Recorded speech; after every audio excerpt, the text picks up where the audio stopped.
This is a well-known story that the Dutch have long and stubbornly built dams and increased the territory of their country in this way.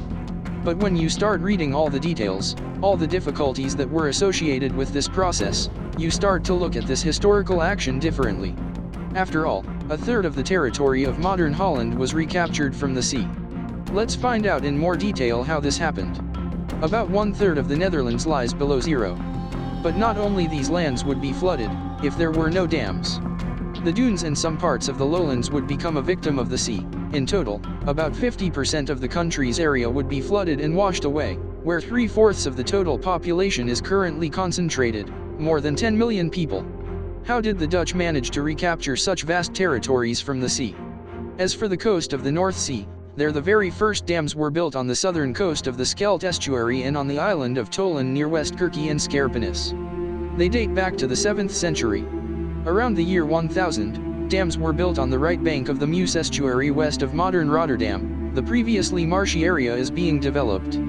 The first polders appear. This is the name in the Netherlands for plains of lowland conquered from the sea, lakes, or rivers and protected from them by dams.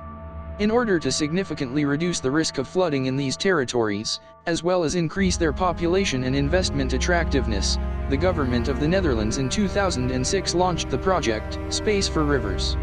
3 key objectives were identified for the project. By 2015, all the channels of the Rhine should pass 16,000 cubic meters of water per second. The quality of the surrounding area should be improved. It is necessary to save additional space for future expansion of the river channel. Work on the project began in 2007 and included a number of measures. Creation of special floodplains filled with water in case of floods. Dredging works. Creation of new reservoirs. Construction of spare river channels. The separation of dams from the riverbed. Deepening of breakwaters. Removal of obstacles to the water flow. Strengthening of dams. The Dutch history of human-water interactions is extremely interesting in many ways.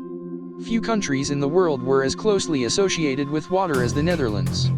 And the fact that a country with experience of both local, decentralized work with natural risks and the experience of state construction of colossal protective structures at the moment indicates to engineers and planners all over the world, which is the most breakthrough direction.